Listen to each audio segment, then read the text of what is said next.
I love food. I love making it. I love eating it. I love chewing it. That's for Aunt Betsy.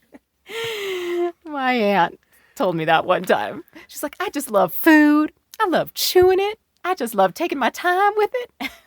I think it was, I love to chew.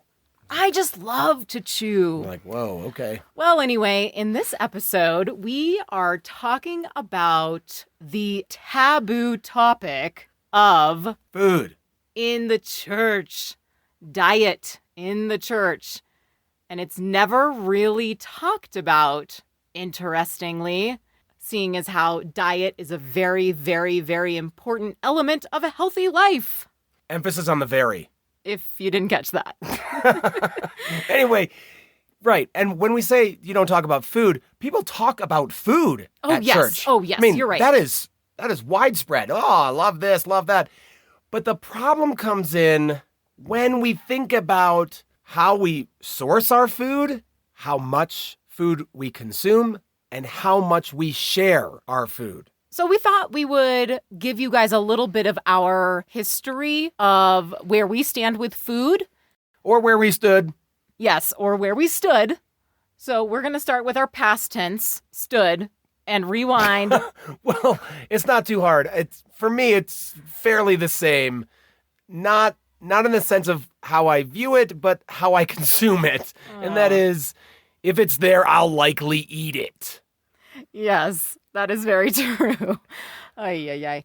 Well, I'll just give a little brief glimpse into maybe what someone could qualify as gluttonous. Yes, that sounds like a great place to start, Steve. Right. So, one of those 7 deadly sins that you read about in that big old book of ours, the Bible. It's the thing that is not talked about, gluttony, overconsumption. But listen to this fantastic situation that I had. That is, for my birthday, my best friend in college, Slap, he decided to get me a gallon jug of water. Now, that might seem weird, right? But he gave it to me in the morning and he said, drink this by lunch. I was like, what? He's like, we've got to expand our stomachs so that we can eat as much sushi as we possibly can at an all-you-can-eat buffet. It was a great idea. Definitely expanded the stomach. Didn't eat breakfast. Drank a lot of water. Had to expel that water. Make some room. And we ate a lot of sushi. It was delicious. I was not at this sushi night. I guess I was not invited or... Night? It was in the middle of the day. Oh, sorry. Of course. Drink the gallon of water before lunch. Sorry. I need to listen a little bit more carefully. The buffet was cheaper at lunchtime. Yes. I am a fan of maybe low quality but high quantity. It's problematic of almost any American. Isn't that the darn truth? So that's where Steve was at in college. And I remember I think it was when we first got married. No. It was before we got married. We were in the grocery store together and we were walking down the cereal aisle. And I turned to him and I said, someday, are you going to be the kind of dad who buys sugar cereal for his kids? I said it with just disdain dripping off of my voice. I don't know how I answered, but probably yes. Yeah, you said, yeah, probably. Yeah. So I did not like that. And then I also remember after we got married, Steve still enjoyed things like easy cheese. You know, the kind of cheese that you squirt out of a metal bottle? I'd still eat it. Oh, I have been a food snob probably for most of my life. Yes, absolutely. And easy cheese, whoa, that was something that I was really going to have to pray about. My husband liked easy cheese. I did not know how to reconcile this in our relationship. I certainly wasn't going to buy any of it for him. Yeah, I mean, I also wasn't going to buy it. It wasn't like that great, but it was a fun snack. Disgusting. Anyway, moving on. So when we lived in Michigan, Steve and I, that was probably when we both started learning more about where our food came from and the whole hormones being injected into cows and then the hormones ending up in your milk and you're drinking hormones. And that really grossed me out. The whole RBG, what is it? I don't remember. GT other letters. They probably still use something that isn't that set of letters. And oh, boy. we just stopped drinking milk altogether, cow milk altogether. Yeah. And then we would, because we had lots of time because we didn't have kids. So, naps and movies and anyway. So we would watch documentaries. Those were great. And we watched a couple on like factory farms and whatnot. And so the whole like, hey, maybe we should think about our food and where it comes from thing started bouncing around in our brains. Well, there are lots of different sources too. I mean, if you think about what came out then, movie-wise, Super Size Me, we saw the deterioration of Morgan Spurlock. Oh my gosh, we stopped going to McDonald's completely. We didn't really go there to begin with, but Right. Then we made sure to avoid it. And then there was also that book, Fast Food Nation, that talked about kind of behind the scenes Yeah. at factory farms. And how they're so bad for everybody involved. It's not just bad for the animals. I mean, I would definitely say it was animal abuse, but it's also bad for the workers in the factory. It's bad for the environment. I mean, cow farts, you guys know, that's like, isn't that the number one source of Methane? Yeah. Maybe. Anyway, it's up there. It's got to be top 5, those farts. Agriculture, mainly cattle, is a problem Yeah. for the environment. Yeah. So it's bad for the environment. And it's also bad for the consumer when you are eating food that is processed so heavily in these factories and, injected with hormones and all the rest. Right. So the weird thing here is that we got all this information from documentaries and how to treat our earth and how to treat our animals and how to treat our fellow humans better. Oh, and quick book recommendation, because I have been remiss in giving you guys book recommendations. I am so sorry, but here's one. Hold on, I can predict this. There will be at least 2 or 3 of them by the same author. Go for it. You are a jerk. Okay, I have one book recommendation right now, and maybe I'll have others later. But for now, it's Michael Pollan's In Defense of Food. Or Omnivore's Dilemma. No. Okay, I all right, hadn't sorry. read that at that time. Oh, whatever. I'm just saying, you could have referenced many of his books. Second Nature, isn't that his book as well? Yes. Also a very good one. So yes, we were getting all this information from other sources, but not from our church.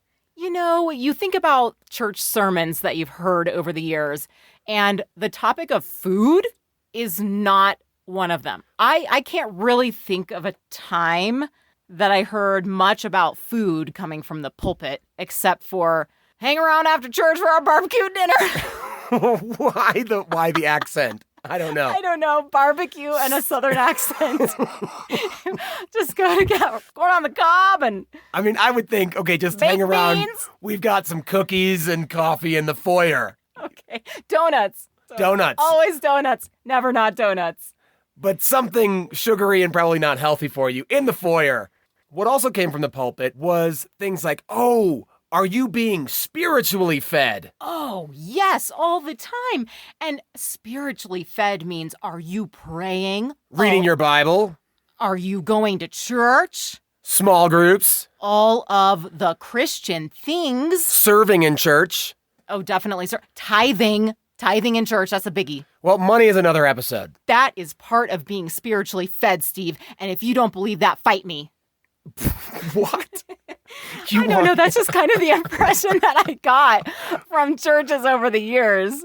Typically in churches, tithing is a sermon that you hear a lot. And it's not just like, do this because you should and it's commanded of you. But I would say definitely the way that it is communicated to us is that it is a very important part of your spiritual development is the giving of your money.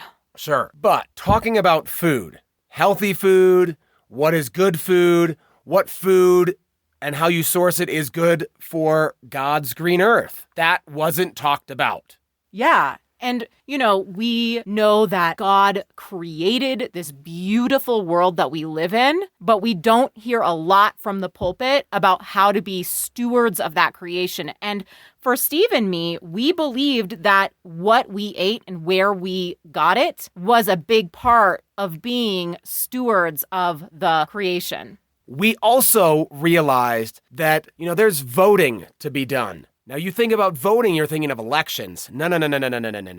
Not in this case. Every dollar you spend and where you spend it is a vote for that product. Yes, and that is the philosophy that we started adopting in Michigan, and we have held to that philosophy ever since. And again, none of this is coming from the church. In fact, like I said in the beginning of the episode, it seemed like it was a taboo topic. And why? Right. And if we go to my gluttonous activity of my youth, which I fully admit, and I guess I ask forgiveness for it too, but... You better have. I mean, I feel bad that I have and probably still continue to overconsume food in my life. One reason I overconsume is because I don't like waste, and so I have to eat all my kids' food. That's different, because that's gross, but I do it. So gross. Oh, anyway. Gross. But overconsumption, see, I feel like in the church, in general, they like to talk about the sins that are farther removed from us, that don't hit us close to home. We like to talk about poverty somewhere else, somewhere far away, not necessarily in our neighborhood. That sounded like Fresh Prince of Bel-Air. Shooting some b-ball. Outside of a school. Whatever. Anyway, so you have this problem where we just keep these things at an arm's length. Like, you will talk about other physical or things that affect your body, physical sins. Drinking, bad. Drugs, bad. Smoking, bad. Promiscuous sex, bad. I mean, so you could add a lot of those things in there as far as being physically unhealthy. Rarely do they talk about physical fitness. So we are looking at this and we're like, why don't they talk about this? It is glaringly obvious that we have an overconsumption problem in these churches. I'm saying that referencing myself. Yeah. But also seeing it in other people physically. Oh, yeah. It was like the Kool-Aid man. Oh, yeah. Yes, Kool-Aid. A horrible, horrible sugary drink. Don't drink it, kids. Anywho, so they talk about all these things at church, in sermons, but when it comes to talking about physical health and diet, cricket. Was I supposed to make the cricket noises? Cricket. I didn't practice the cricket noise. Oh my gosh. Yeah, and it's weird that you don't get that. It's weird to us that you don't get that. And we're not here to say we have the answers on this, but that there are some. Listen. Okay, I read a lot of books. I am not reading random email forwards and email chains and stuff like that. I'm not talking about, when I say read, I'm talking about books. Decent, good quality books. And from my reading, oh my gosh, Steve, you are making a face at me right now and I do not appreciate it. No, it's like she's subtly and not so subtly undermining all email chains that might be good because she hates them.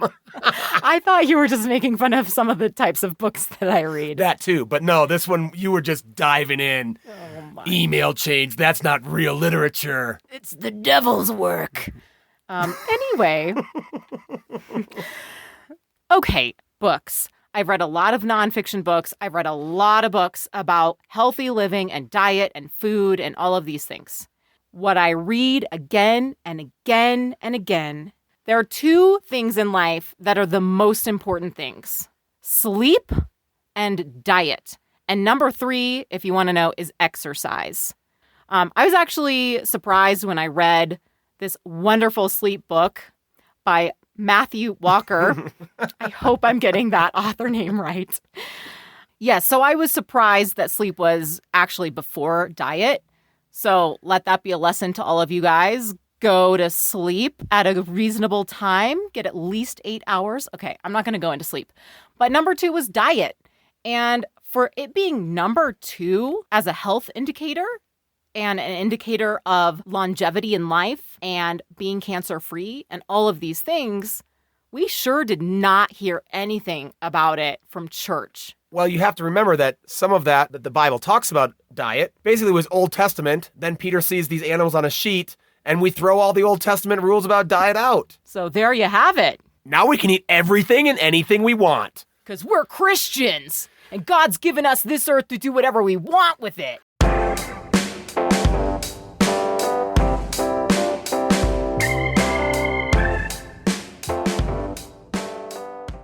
So we moved to Florida, and a lot of things are happening, of course. We've already mentioned about church shopping and things, but we have other things happening in life. Yes, I got a call in October of 2008 that my mom was in the hospital, and she was going in to have a colonoscopy, and they found a huge cancer lump, and they operated immediately because it was a complete emergency. And I was just completely freaking out, of course, as one does. I am an only child, and my mom is my best friend. So that's where even more book reading started about how to combat cancer and how to combat it with maybe your diet. And one of those things was to cut out sugar.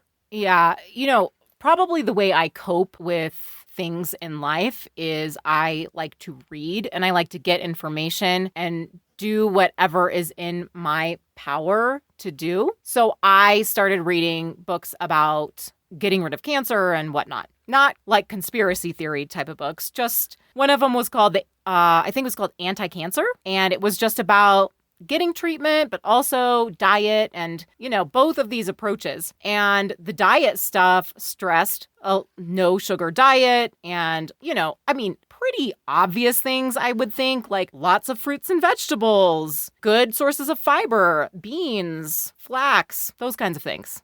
Right. But once again, what we would hear from the pulpit is let's pray about this. Yeah, I actually had a friend from the church over at the house one time when my mom was staying with us in Florida after she had been diagnosed. And my friend put her hands on my mom and she asked permission to pray over my mom, pray a healing prayer. And so she did, and that was nice. But that's all it was nice, So it is weird that verse in the Bible where it's is any one of you sick? Call to the elders and have them put healing hands and pray prayers of healing over them, and then Jesus will not turn his back on that sick person, and they will be healed. And that's not to totally discredit prayer, although we did that in a different episode. But it's there's some scientific research out there that says this would be good to fight cancer, and yet we're not hearing that. We're hearing, let's just pray. Almost like the Christian Scientists. Do you remember going to that church? Oh my gosh, yes. We had to do this for some class we were in college. No, it was just Steve, and I went with you? Or yes. I don't remember. But here's what I do remember. I walked into that sanctuary, and first of all, the stench. It smelled, I'm sorry to say this, but it smelled like nursing home. Right. And again, I'm guessing that there could be a Christian Science church out there that doesn't smell like nursing home. Okay. But then the other thing is we sat down in a pew, and a couple pews ahead of us was this lady with a huge goiter on her neck. We're talking football size. It was disturbing. I don't know what other word. I mean, I was disgusted, but I was disturbed. It was double D. It's kind of the size of it. Oh, gosh. Oh, boy. Oh, geez. Anyway. It's taking a turn. I'm okay if, you have some physical ailment and you didn't necessarily want surgery, but this one went way past that. And so I guess the point that we're trying to make here is when you have science telling you, here's what the research is about these foods and consuming them and what it does to your body, and people choose to ignore it or just not care about it. I think more people are just indifferent and they just say, well, I want to eat what tastes good. Right. And this is where we think the pulpit just ignores it. If they were to say something from the pulpit, they would probably get some backlash. We're like, oh, I'm not listening to the pastor. I'm going to eat whatever I want to eat. Baked beans. Bacon.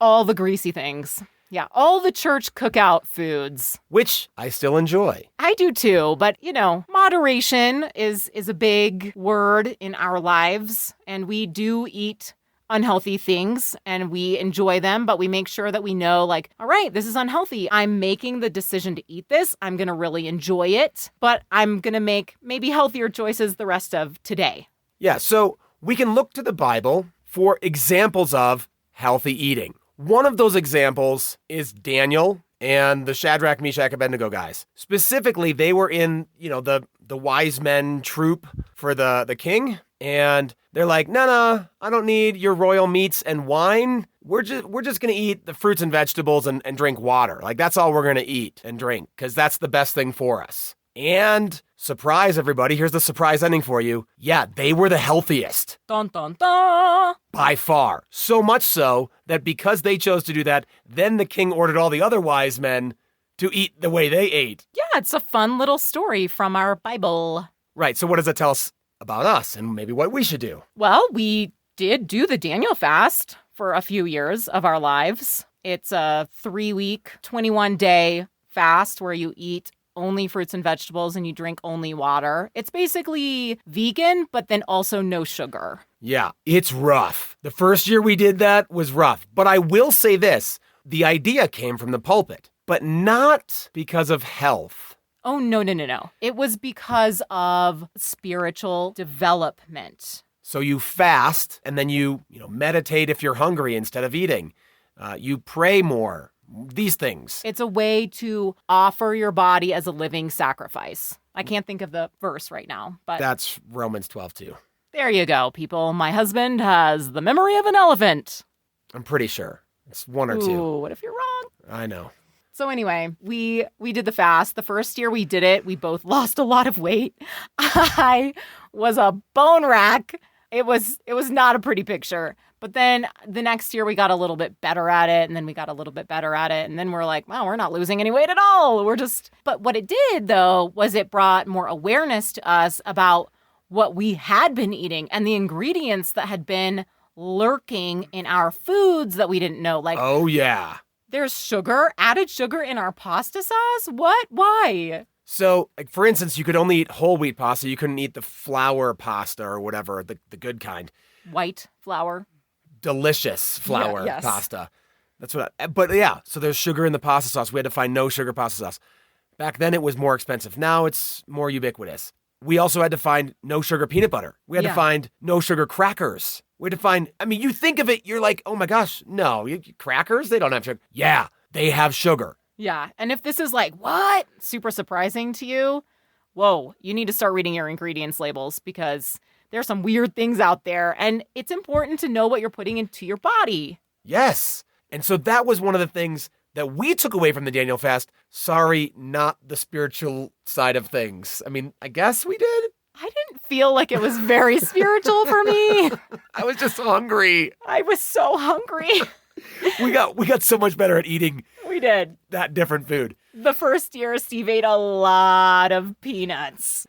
So the Daniel fast is a pretty neat way to test yourself about what you're eating, where it comes from, and why you're eating it anyway. Yeah, and we were kind of excited to do that together with our church community. I felt like it definitely bonded us together with the other people in the church who were doing it because we would commiserate, but also just share recipes and just talk about how it's going and check in on each other. And all that was really good and community building and everything. But then, the fast ended and it was back to the same old foods and not hearing anything about anything from sermons or anything like that. Yeah, and that's where we have the biggest question with Christianity and diet. Why don't we hear anything? So I decided to start a small group at this church that we were at the time in Florida. And I called it Temple. Get it? From the verse in 1 Corinthians where it talks about your body is a temple of God and just to be aware of what you put in it and all of that. So I'm like, okay, I'll do my small group. I'll make sure it has like biblical evidence and verses to go along with it and all this stuff. But I will get the word out on healthy eating. Not that I was some expert or anything, but I wanted to at least share what I had learned. And what kind of snacks did you have? Oh, man. Well, we had a small group fair where everybody who was hosting a small group would set up a table. And I do remember I made green juice. No, I made 2 juices. I made a green juice that had kale or spinach in it, but also, apple and lemon and ginger. So it was good. And a beet juice, which had beets, apple, lemon, and ginger. And then I made some kind of bar where you just put nuts and dates in a food processor. And basically that's it. You might have some cinnamon or something in it. And that's what we had at our little stand. And people were like, what is that garbage? People, they wouldn't even try the juice. They would just kind of laugh, maybe a little bit of eye rolls, and move right along. Now listen, I was fine with that, whatever. It was a little annoying to me that people wouldn't even try the juice, which, by the way, if you juice, it's a laborious task. And so I had made all this juice to bring it to church for people to try, and they just couldn't even be bothered. And okay, whatever. So obviously this, in my eyes, this was telling me there's a need in the church for this. So I did have a few people sign up for the small group, and we had really lovely dialogue about what it means to be a Christian and how that affects diet choices. And look, we know that this rubs people the wrong way. And for me personally, I wasn't totally on board with everything Jen was doing right away. I liked my sugary drinks. I still liked Easy Cheese, even though I probably hadn't had it in years. But these are things because I would just consume things if it was leftover. Side note, who got to drink all the juice that was left over? This guy. Yeah. Oh, boy. So, we had a wonderful group. We had wonderful discussions, and I felt empowered, And so I told the group members, listen, this is great. We're all having these great ideas of what we could do in the church. As the group leader, I will be responsible for setting up a meeting with our pastor and talking about these things that we've talked about in our small group. So I emailed the pastor and told him just that. Our group has been meeting. We have some ideas. I told my group members that I would set up a meeting with you. And if you could watch this short film called Eating Mercifully before our meeting, that would be great, because this is kind of the basis of what we're talking about. This was a film, and I Googled it again and I couldn't find it. But this was a film. It was a Christian production, and it was how to be a Christian and how to eat. If you are choosing to eat meat, how are those animals being treated? And this was all based on verses from the Bible about how to treat animals humanely. So I think it might have been from the Humane Society, come to think of it, this film. So anyway, I basically got an email back from him saying basically what he communicated to me was, cool, glad you had a great small group. However, the church is unable to take a corporate stance on this issue right now. And nothing about meeting or opening up any kind of dialogue about it. I was not asking him to take a corporate stance on it. I was asking if we could meet, because I had told the group that I would do that. And what's weird is, even if they were to take a corporate stance, what would that even look like, and why would that be such a bad thing? I think it goes back to what you were saying about turning people off.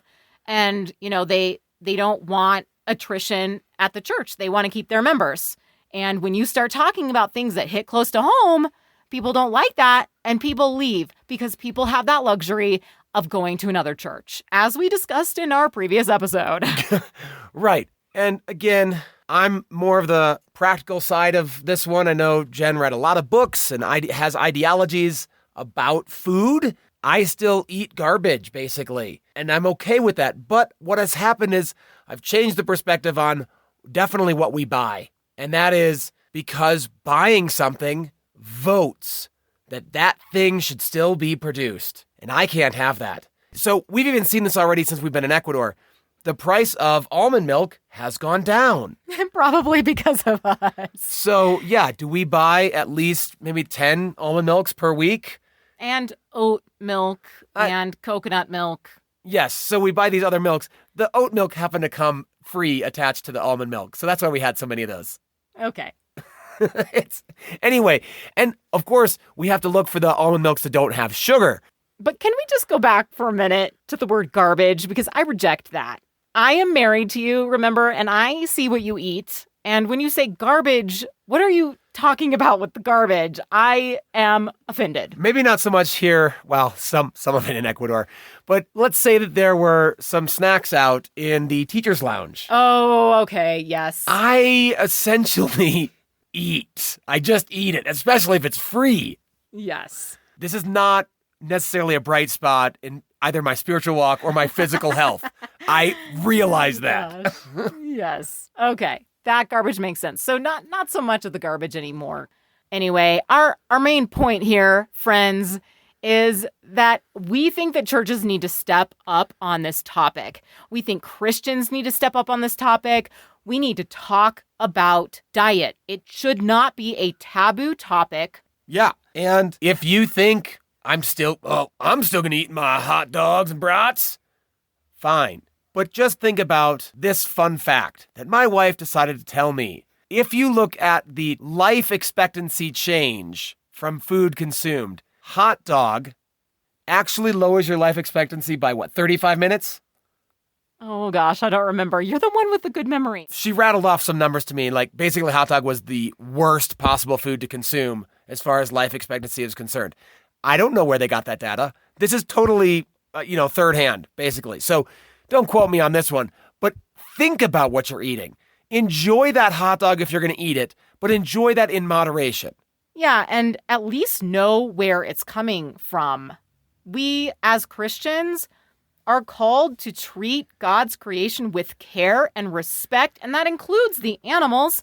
I don't think that if Jesus came down right now and took a tour of a factory farm, that he would be particularly pleased.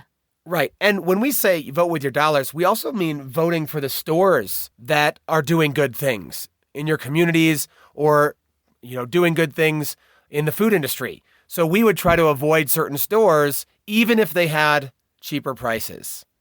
What we're saying is be aware, be cognizant. Don't be ignorant about food. Don't be ignorant about where it comes from, because I seriously doubt where the Christian church stands on food, because they don't take a stance at all. Right. And I think they're scared too because of numbers. But also, when it comes down to it, I think they don't want to make the change in their own lives. That might be wrong of me to assume or think, but I would love to just be proven otherwise, because that's what it seems like. This would be too difficult. I don't have the energy or patience to make this change in my life. Side note, before we end out here, Steve and I, when we decided to stop buying meat from the store, we started saving a lot of money. Our grocery bills were way lower. So there's another little tidbit for you, if maybe that motivates you. Right. And that bleeds into a money episode that we'll have later. All this to say, be aware of your choices as a Christian, but also just as a human. Be good to your environment. Be good to the animals. Be good to the people who are working to produce the food that you are consuming. In short, quit being complacent. Quit settling for what you know right now to be true and good. If you learn something else, take action. Change. And tell your churches to change. Amen. So you've heard it here from Red Weather Christians. I'm Jen. I'm Steve. Leave no doubt unturned. Until next time.